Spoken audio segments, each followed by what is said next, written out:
10 minutes or so as the music plays, we invite you to just relax. Close your eyes, rest in the presence, and hold space.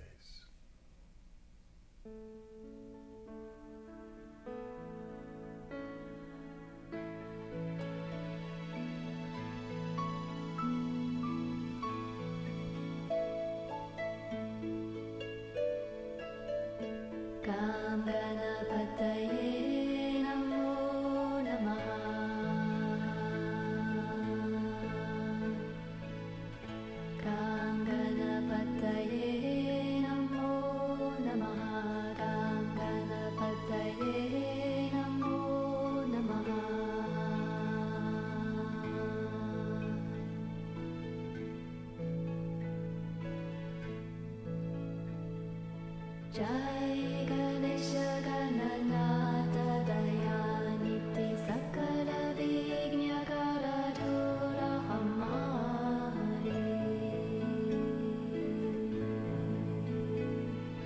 Jai Ganesha Gananatha Dayaniti Sakala Vignya Karadura Hamare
Sakala Vignya Karadura Hamare Jai Ganesha Gananatha Dayaniti Sakala Vignya Karadura Hamare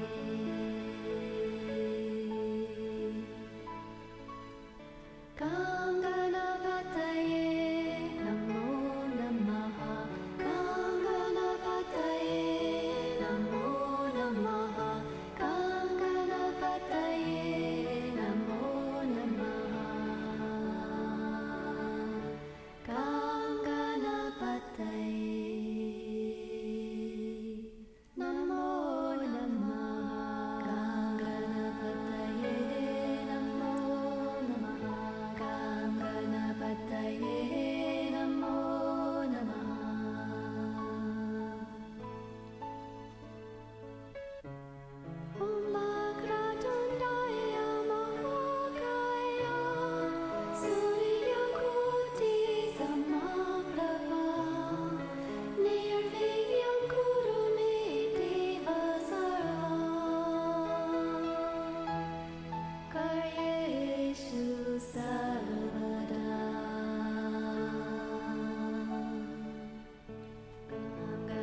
Ganapataye Namo Namaha Gam Ganapataye Namo Namaha Jai Ganesha Gananata Dayaniti Sakala Vignya Karadura Hamari Jai Ganesha Gananata Dayaniti Sakala Vignya Karadura Hamari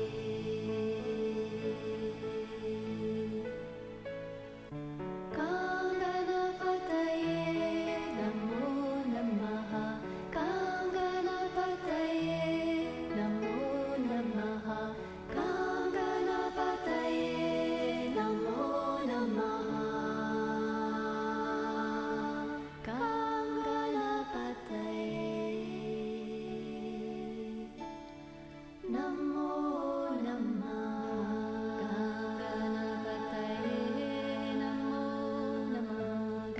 Ganapataye Namo Namaha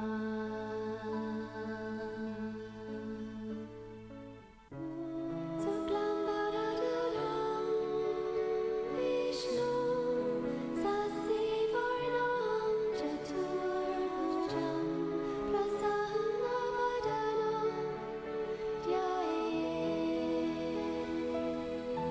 Sarvavignopashantaye Sarvavignopashantam Ganapataye Namo Namaha Ganapataye Namo Namaha Ganapataye Namo Namaha Ganapataye Namo Namaha Ganapataye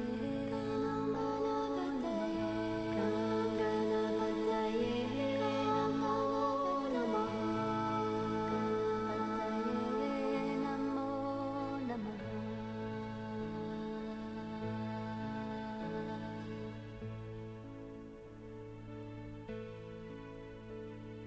Jai Ganesha Gananata Dayaniti Sakala Vignya Karadura Hamari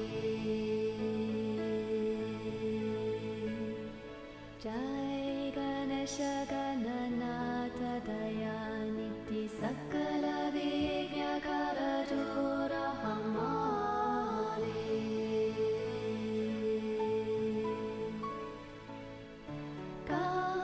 Ganapataye Namo Namaha Ganapataye Namo Namaha Ganapataye Namo Namaha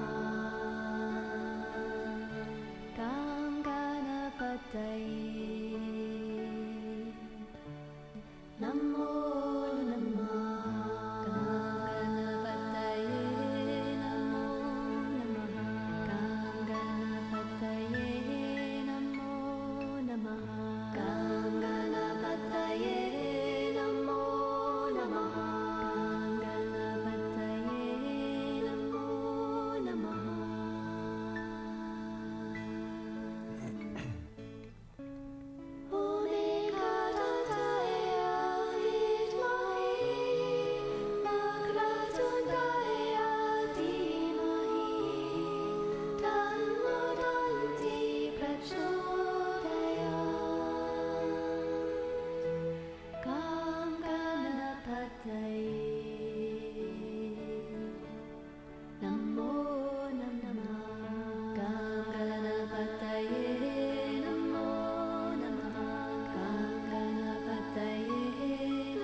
Namaste. Welcome. Welcome. I didn't hear anything from you. You were silent. No, I said namaste. Oh, I didn't hear. You just said it louder than me. Oh, okay. Anyway, namaste. Welcome to our Welcome. weekly online satsang. Satsang is a Sanskrit word that means community of truth. That's a very fancy idea. Wherever we have two or more people gathering together who are on the path of awakening and the flowering of the heart, we have a satsang. And it strengthens those who join together and share their journeys with each other. It strengthens us exponentially. It is an essential part of the awakening process, because as we awaken, we discover that we're not 8.2 billion separate beings on planet Earth. We are 8.2 billion expressions of one consciousness, one love. And so more and more, we need to join together, reach out and connect with others who are ourself, that we're awakening to discover. And we're glad you're here tonight. The world is in such a fix these days. It needs to awaken collectively from competition, conflict, and violence to cooperation, harmony, and peace. And that can only happen when the collective consciousness itself shifts into oneness. It's happening now one person at a time, but with each one of us who's awakening, the grace ripples out into the collective consciousness, making the process easier for those who follow, and taking that scale from tipping in the direction of violence and separation and darkness to cooperation, harmony, peace, light, unconditional love. That's what this work is all about, and the work of so many other spiritual groups all over the world these days. To this end, we share something called the Flowering Heart Blessing. It's a direct transmission of awakened divine consciousness, presence, spirit, light. It is a gift from the divine with the purpose of catalyzing awakening and transformation of consciousness in the receiver, with all kinds of wonderful side effects like the healing of relationships, the healing of your body, the freeing of your mind from all the wrong thinking and programming that's taken place. So there are a lot of peripheral blessings, which I actually think a lot of people are looking for those peripheral blessings more than they are awakening. I mean, because awakening is becoming nobody. It's basically our ego solution. But along the way, there's so many graces and blessings added. The Flowering Heart Blessing is given at no charge, and you're soaking in it right now. If you like the energy and the presence that we share in this satsang, you can just invite the divine to pour it through you right now, the Flowering Heart Blessing, to everyone who participates in the satsang tonight, or whoever watches the video or hears the audio of this at any time in the future, even years down the road. It will still carry the same presence, the same power and light, because it's spirit, and spirit is unbounded by time. It's always here and now. If you'd like to know more about the power of blessing and the Flowering Heart Blessing specifically, you could go to our website, floweringheart.org. There's a lot of information. There's also a 36-minute initiation video, although you're initiated right here and now, but some of us need a little more understanding to go with that. And so there is that video, and if you don't have a blessing group in your community that you relate to, just invite a friend or two over, hit the play button, and play that 36-minute brief video, and you have an instant blessing group where the power of the presence is really flowing. And we encourage you to do that. What else do we have to announce?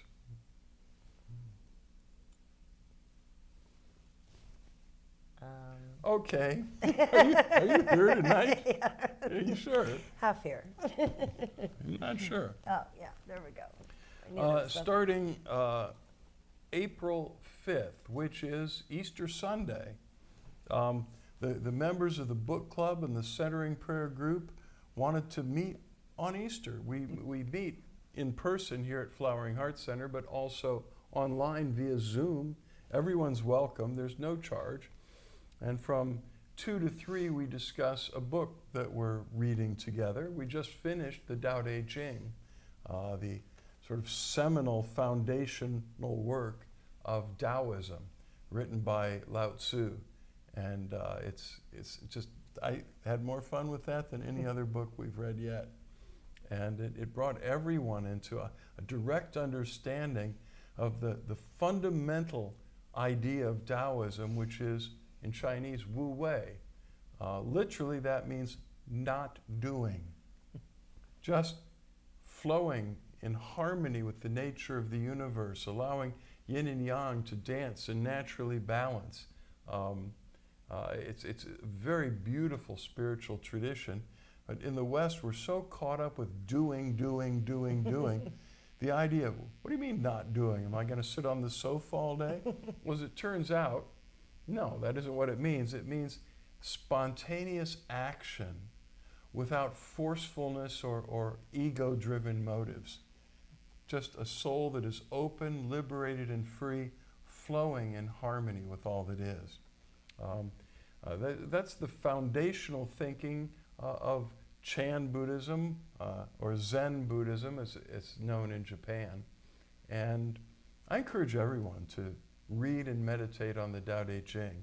If you want to understand the mind and the soul of the Chinese people, who are a huge portion of the people on this planet, you really have to get a sense of the feeling of reality and thought in the Tao Te Ching, because that is the foundation of all Chinese philosophy and thought, right to the present day.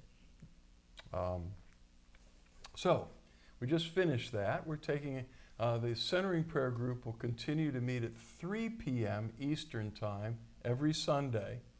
But that 2 to 3 p.m. slot, when we discuss the books, we're taking a couple weeks off and coming on again on Easter Sunday, April 5th.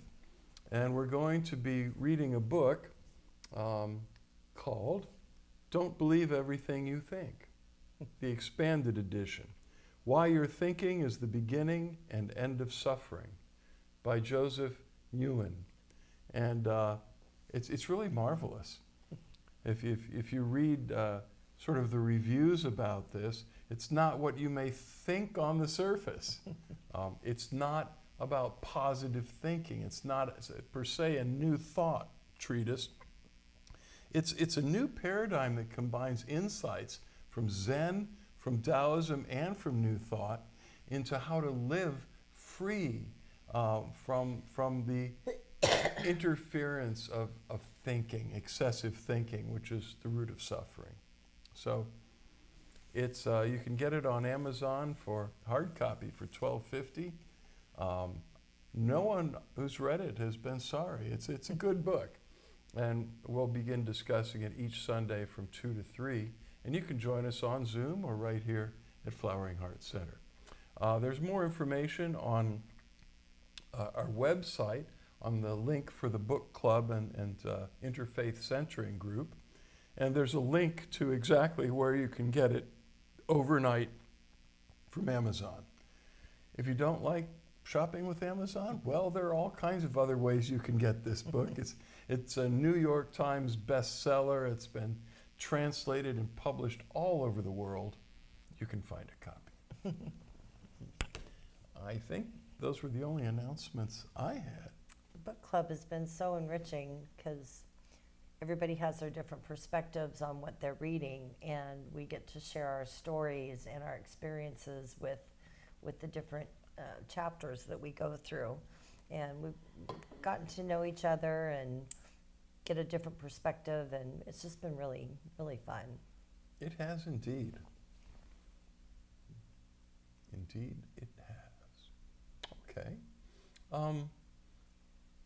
Yeah, before I forget, if you're watching us on Facebook Live, even if you're watching the recording like a week after we do this, if you'd give us a like or a love, we don't get points that I'm aware of, and we don't get paid. But what we get to do is know that you were here and send you special hugs and blessings, and we like to do that. If you're on Vimeo, watching it there, you can just write in the chat, "Hi, it's me, namaste," or something. And if you use your real name, then we can send you a real blessing. That's always nice. This is the point where we like to open it to questions and answers on the spiritual journey.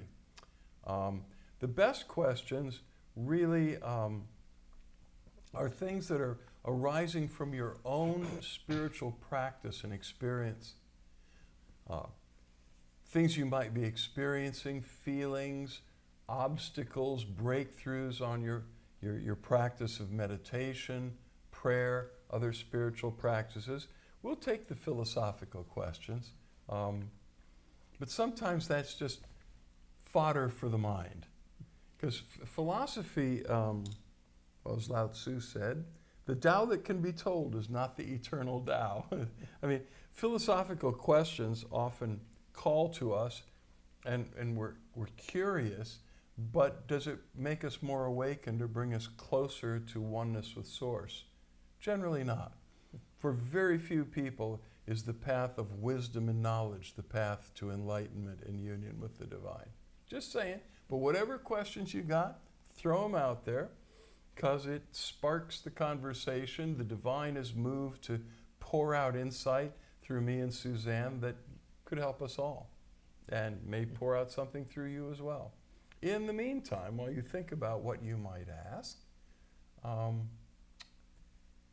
I like to read these little articles from inspiringquotes.com. Again, I was stuck between two. I like both of them. There's wise advice about being your authentic self. Maybe I'll come back with that another week, but this one won today. And it's quotes on taking a mental vacation. And this was by Nicole Villanova, who is a writer, thrift store lover, and group chat meme spammer based in Ontario, Canada. And we've had several from her. Thank you again, Nicole. And here's what she says about taking a mental vacation. Come on. All screens should be touch screens by this year. In a world that values productivity and constant busyness, a vacation can be a powerful antidote. Time away from our regular responsibilities reminds us of the importance of balance in our lives. And the extra time and freedom also provide the opportunity to reconnect with ourselves, strengthen relationships with loved ones, and create memories that stay with us long after we've returned to the grind.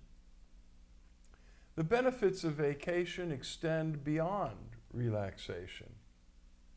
It allows us to combat the burnout that often accompanies our fast-paced lifestyles. Engaging in activities we love, exploring new cultures, or simply indulging in leisure time can bring joy and fulfillment. Of course, the ability to take a vacation is a luxury not afforded to everyone. Whether you're counting down the days to your own upcoming vacation, or simply dreaming of your next chance to take a break, we hope these quotes about vacation allow you to feel refreshed and rejuvenated, even if just for a few moments. So here's what Nicole shares. A vacation is having nothing to do and all day to do it in. Robert Orban. I like that one. Each person deserves a day away in which no problems are confronted, no solutions searched for. Each of us needs to withdraw from the cares which will not withdraw from us. Maya Angelou.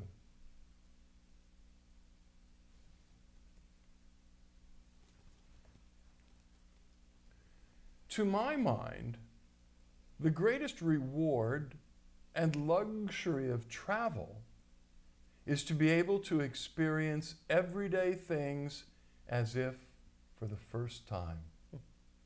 To be in a position in which almost nothing is so familiar that it is taken for granted. Bill Bryson. When people went on vacation, they shed their home skins, thought they could become a new person. Amy Freeman.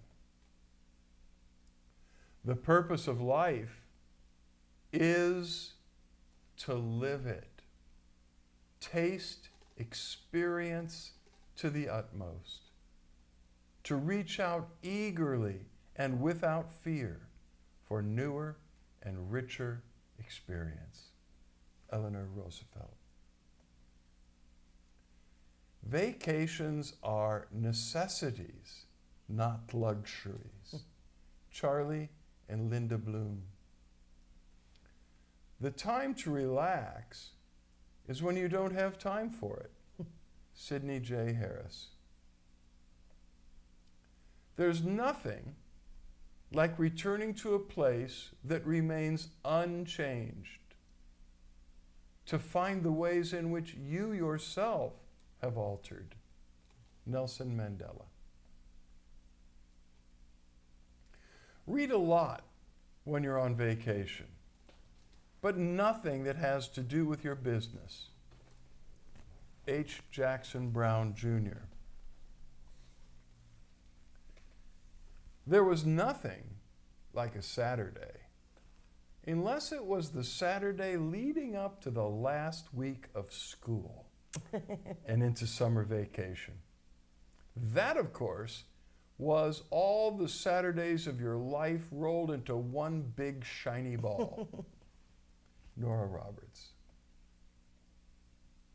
In matters of healing the body or the mind, vacation is a true genius. Mehmet Murat Ildan. Vacations brighten a man. They tend to make his work more attractive to him and to make him more attractive to his work. Harry van Denmark. Maybe we should take some of that advice.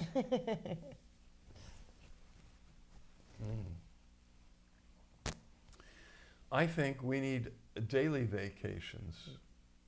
That's where your spiritual practice can come in, whether it's walking, running, Tai Chi Chuan, yoga, Qigong, meditation. I think meditation is the ultimate because for just 20 minutes or so, you leave the mind, all of its thoughts and feelings and struggles aside. And you leave your body aside. Now, a lot of meditations these days focus on the contents of the mind and the feelings of the body. That doesn't seem like meditation to me. That seems like work. And there's a place for mindfulness. There's a place for the physical energy work. But there's a time for letting the mind and the body go and just rest in the emptiness of pure being. That's bliss. And someone asked a Zen master, how long should I meditate every day? And the Zen master said, well, at least 20 minutes. Unless you don't have time, then 2 hours. So give yourself some time off. It's absolutely essential for spiritual, mental, and physical well-being. Rest. The Dalai Lama has been quoted as saying, and I searched it out, he actually said it, that sleep is the deepest form of meditation. And he continues, I myself, he said, sleep 9 hours a day. It's like, what, a master sleeping 9 hours? He said, I need 9 hours a day, and that's followed by 5 hours of meditation throughout the day when I'm awake. Wow. But the deepest meditation, he said, is just sleep. Very few people sleep deeply these days. They're full of all the ramblings and ragings of their cerebral cortex while they sleep. And there's something deeper. I encourage you to discover it. Meditation's the way to get there for most. Okay, we have some questions. Tristan, question 1. I'm noticing a lot of posts about the Book of Enoch. I've never read it, nor do I find I have the energy. Is there anything important in the Book of Enoch I should ponder on? Well, it's pretty lazy to ask me to do it for you.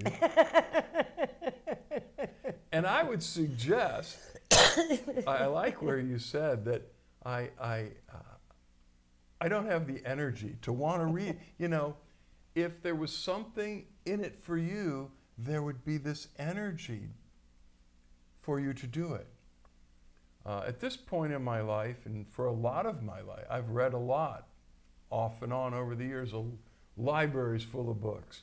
But for a lot of the time on my spiritual journey, which has been over 50 years this lifetime, I don't just read a bunch of stuff because I want to know about it. It's when I'm drawn, my heart is somehow drawn, I'm given the energy and drawn to that book to read. Like, Don't Believe Everything You Think. That was a very unlikely title for me. It's like, what? Why? But I was drawn to it, and I began to read it, and it's delightful. So I'm suggesting, if you don't have the energy to read it, is there anything important in the Book of Enoch you should ponder? Probably not. But since you brought it up, you're right, it's coming up a lot. But it's not just the Book of Enoch. There are some things called the Enochian Keys. There are various mystical works attributed to Enoch, who was the third grandfather of Noah. He was the fifth descendant of Adam, last I looked, if I'm remembering all that. Too much to keep track of. But the Book of Enoch, specifically Enoch 1, because there are others, is an ancient Jewish apocalyptic work attributed, as I said, to Noah's great-grandfather. Oh, I've had 3 times. It was just his great-grandfather, okay. And it was composed between the 3rd century before the Christian era, which we used to call BC, BCE now, somewhere between 300 BCE and 100 CE, Christian era, AD.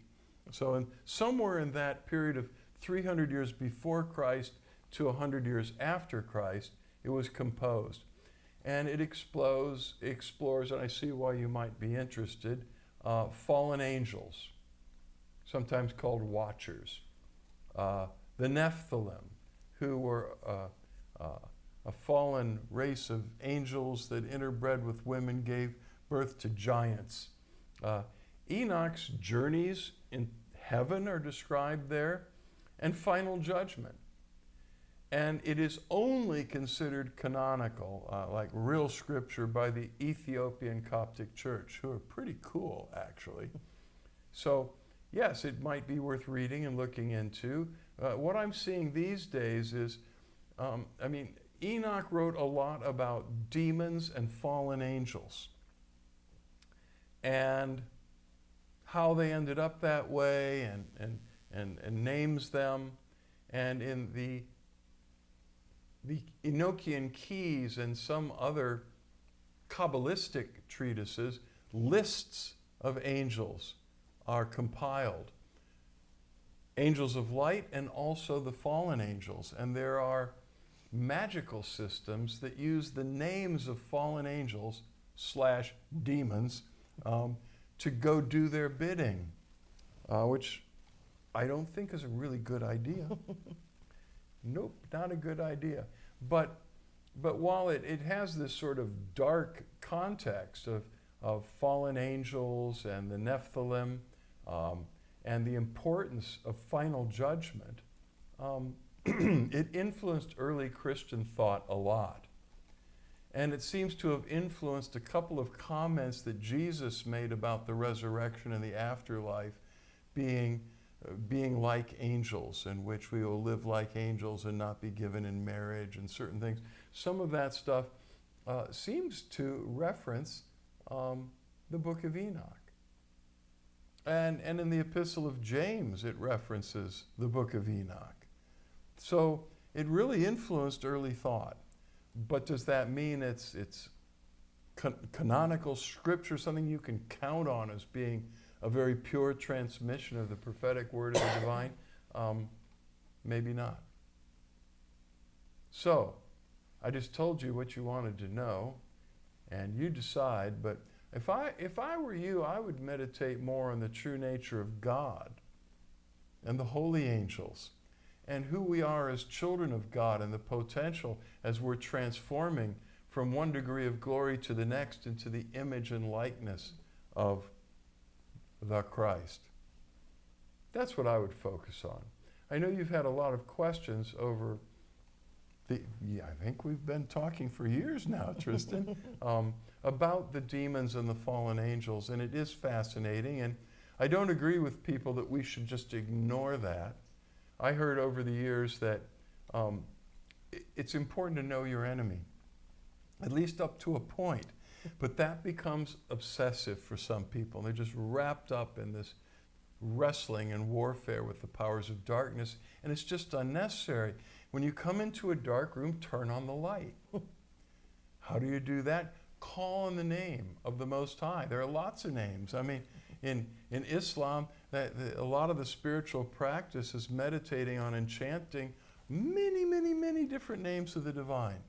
We've got bunches in the Hebrew, Judaic tradition, and also in the Christian tradition, and in all the other great traditions of the world, Buddhism and Hinduism. So invoke the name that to you represents the God of light, the Most High, and just step back and let the light come on. And the dark, what happens to a shadow when we turn the light on? It disappears. And we don't need to make a big deal of it and study shadows and write the book of shadows and how to invoke shadows and what swords we use to fight shadows. Just turn on the light. I know there are exceptions to that rule. I'm an exorcist, but usually that's not what's called for. Okay, Tristan's question number 2. Kundalini awakenings, I notice,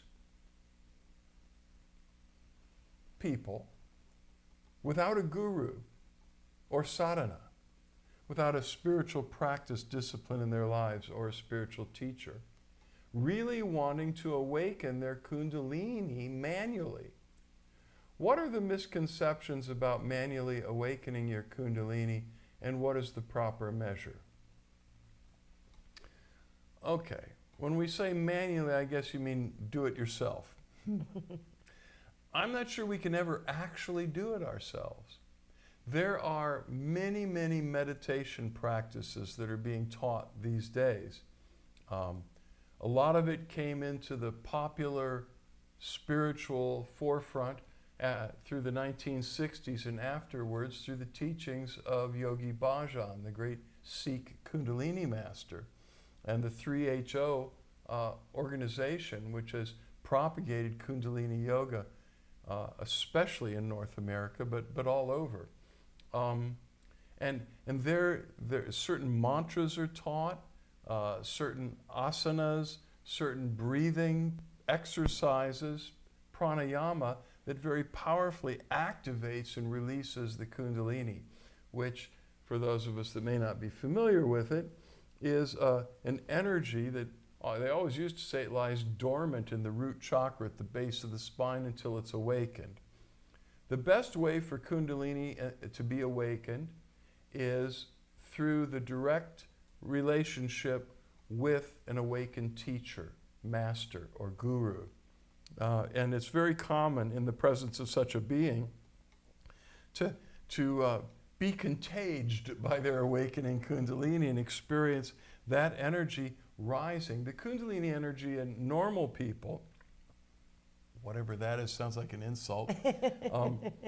But up until the Kundalini's awakened spiritually, that energy in the root chakra is expressed through warfare and sexuality. When it's ignited with spiritual grace, which is why I'm saying I'm not sure anyone can do that for themselves, because there's spiritual grace involved, it begins to rise up through the 7 central chakras to the crown chakra. And in that journey, the 7 chakras are awakened and cleared and expand, and their unique abilities come online. And when it reaches the crown chakra and fully blossoms in the 1,000-petaled lotus, one experiences oneness with all that is, cosmic consciousness. So that's a pretty cool thing, and that's why there have been so many books written about it now. People want to learn. And it used to be said it was dangerous to do it on your own. I'm not sure any of us are ever really on our own, but you can overdo it. Some people take certain practices like Ananda Mandala, breath of fire, certain things that powerfully ignite the Kundalini Shakti, and overdo it and get very unbalanced. And because of certain issues or blocks in their life, that Kundalini energy can get stuck.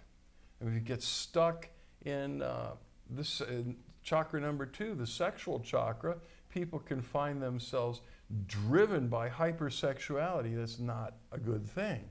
It all needs to be balanced and integrated. So, you want to add to that? Nope. So, it can be done without the presence of a felt and known guru. It can also happen accidentally. I've known of 2 people who experienced being struck by lightning. And that, for them, set off the Kundalini. Was God involved? Well, isn't the divine in all that is? Doesn't all exist? And was God taken by surprise that lightning struck that spiritual being? I don't think so. So it appears to be an accident. Someone fell off a ladder on their tailbone and their Kundalini went off. So there are ways. I don't recommend doing that manually. Okay? You can hurt yourself. But I think, in answer, it is best, if you're going to work with raising Kundalini, to work under the oversight of an actual adept, experienced master of the process. And for instance, in other yogic systems like Taoist Qigong, there's no, the word Kundalini doesn't exist, and yet the dragon energy, which is the same thing, the Jing, the sexual energy, is alchemically awakened and transformed and raised up in the same way that Kundalini Yoga does it. So it exists in all the traditions, but it is best to have a teacher. Okay. Speaking of the book, Yekaterina says, I already bought it. And now, a printed copy. Okay. Tristan says, we'll be watching Answers tomorrow. Love you both. You're tricky. Lately, you've been dropping off these high-powered questions, then going to bed. Dude. Okay, that's all right. Question's a question. Yeah. Yekaterina writes, why the Bible says that we don't live but one life and don't reincarnate? Where does the Bible say that? Oh, it's given to a man once to die and then the judgment. That doesn't necessarily mean that would be the only lifetime. It means that once someone has lived one life, they will face judgment. What follows that? There are options. A lot of the early church fathers believed in something called the transmigration of souls. As it turns out, it looks like James, the brother of Jesus, wrote about it when he said the tongue has power over and sets in motion the wheel of life. And he uses a Greek term for the wheel of life that is a reference in Greek mysticism to reincarnation. There were other church fathers who believed in the transmigration of souls. The Bible doesn't say it doesn't happen, though I would say that most Christians don't believe that there's more than one life. But there are more and more who do because they're remembering them. Jesus himself, in referring to John the Baptizer, said, if you'll hear me, that guy is Elijah returned. I mean, he says it right there, that John the Baptizer was the prophet Elijah, which is prophesied. He was caught up to heaven. He didn't physically die. And there was a lot of prophetic utterance that before the Messiah came, Elijah's spirit would return to earth. And that came through John the Baptizer, a great prophet. Jesus said he was like the greatest prophet that had ever arisen. So that seems to be an endorsement of the possibility of coming around again. But I would live this life as if today is the only day you will ever have. Live life as if today is your last day, this is your last minute. Live ready for this to be it. But consider that what may end up happening for many, if not most of us, is a long string of incarnations in various other bodies, other realms on the way to the light. That's a longer discussion, but I think that's all I'm going to say here. The Bible does not say that we don't reincarnate. That was the bishops of the early church. They finally got together and decided to suppress the doctrine of the transmigration of souls as not being orthodox. So sort of like the Book of Enoch, that wasn't orthodox. Sort of like the Gospel of Thomas, they said that's not orthodox. And yet they're fascinating, amazing treatises, some of these things. So this is, however, the only lifetime for Yekaterina Kiev and Michael Milner and Suzanne Champlin. These personalities, as they are doing their one shot. But the soul that is animating the life of Michael Milner, Yekaterina Kiev, Suzanne Champlin, Tristan, that may be something that has cycled through many incarnations over time. But we have to live this one for Yekaterina. It's the only one Yekaterina gets. She doesn't come back as Yekaterina. I think you get what I mean. And I think we've run out of time. Oh no, I said too much. Okay, let's see if I missed something over here.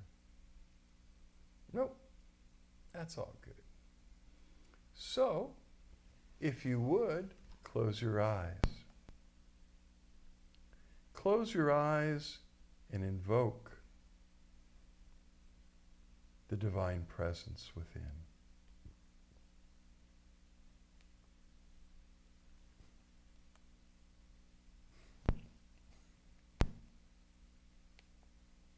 Oops.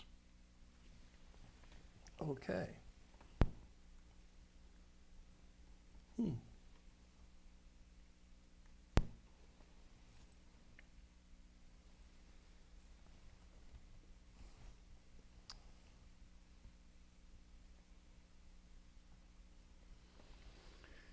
invoke the divine presence. In the presence we live and move and have our being. It dwells within us in all of its fullness. And it is pure love. It is all-powerful and all-knowing and loves us exactly as we are.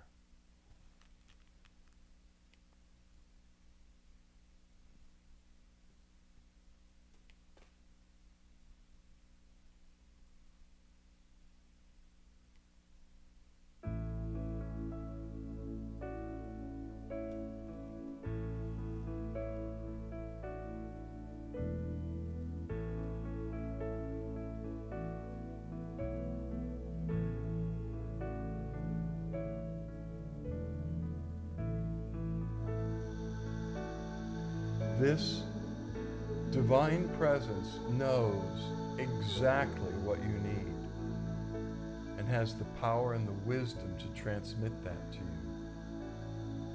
Ultimately, all of our suffering is rooted in our sense of separation, of duality, of distance from the divine.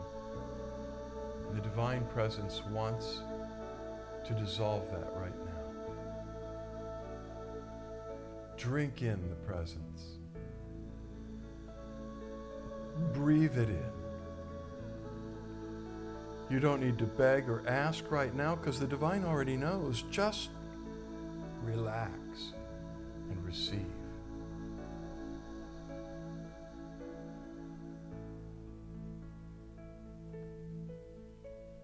As it floods your spirit with light, as it floods your soul with inspired thoughts and feelings and plans, as it floods your physical body with healing grace and your relationships with healing and love and transformation.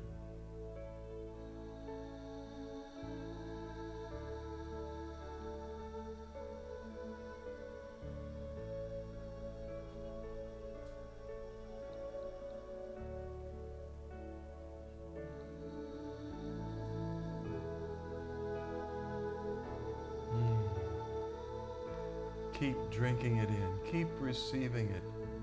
There's no end to it. You can have as much as you want. Just relax and receive.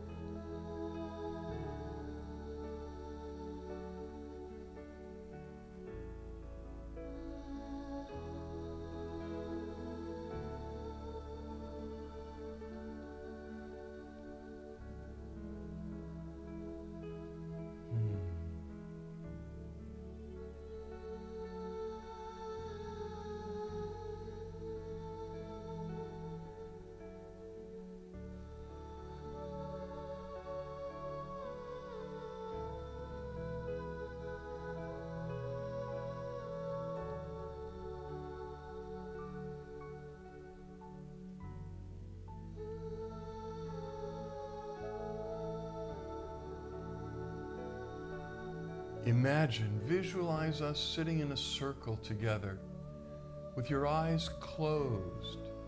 Lift up your hands with your palms open, facing forward. We invite the divine to pour the flowering heart blessing out within you, down upon you, and through you to all the others in the circle. Just relax. The divine does it all. You don't need to know what you're doing. Just consent. Invite the presence to flow through you. And the divine will do all the rest. And as it flows through you to the others in the circle, it's working on you, transforming you, melting you into oneness.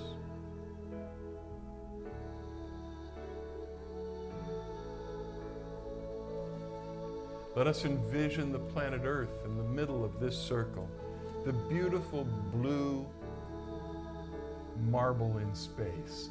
It's so tiny, but this planet is so radiant, translucent, and alive. The very planet is alive and needs healing grace. So let us hold a strong intention in asking the divine to flood the earth with the grace of healing, to melt all of the corruption and destruction that has alienated humanity from nature. And melt from all the human hearts fear, anger, hatred. Flooding the hearts of all 8.2 some billion human beings on this planet, flooding our hearts with unconditional love and the light of awakening.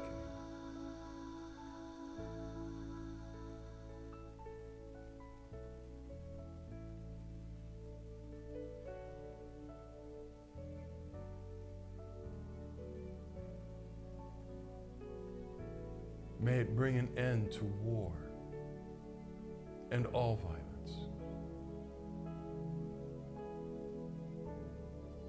May it heal the animal kingdom, the plant kingdom, the waters, the airs, the sky.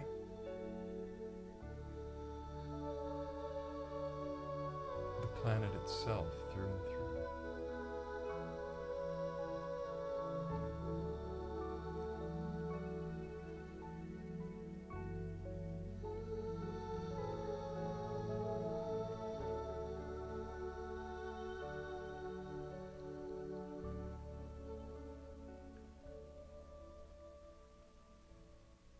Om Shanti, Shanti, Shanti.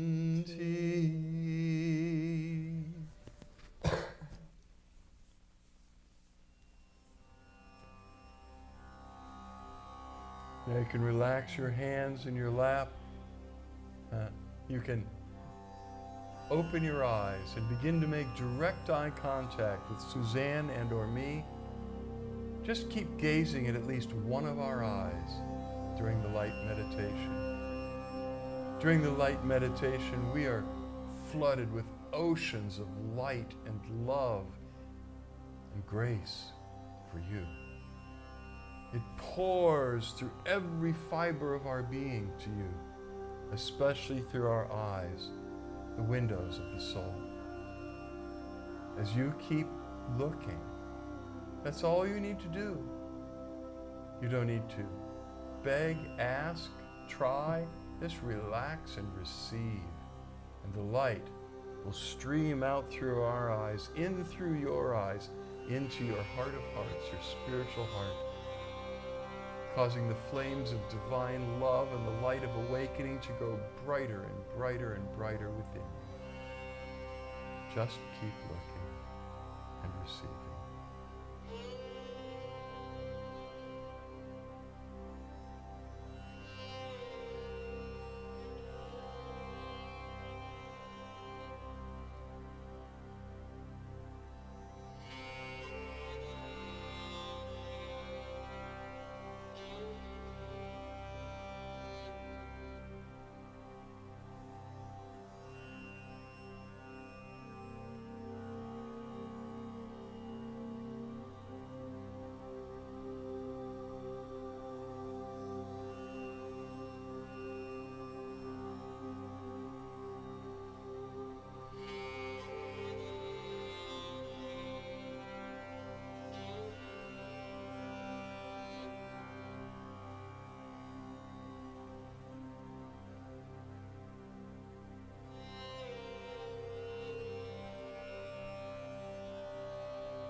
And close your eyes.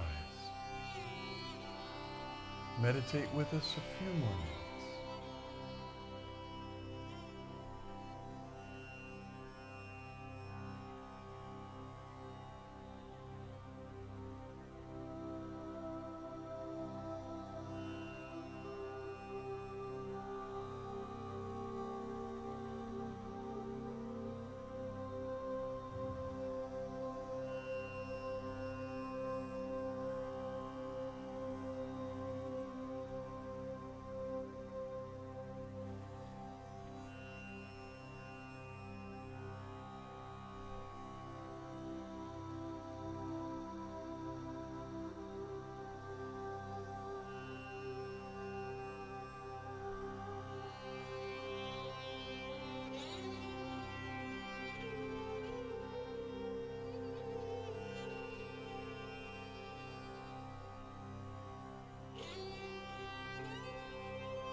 You can keep meditating as long as you like, or find a spot nearby to lie down in Shavasana.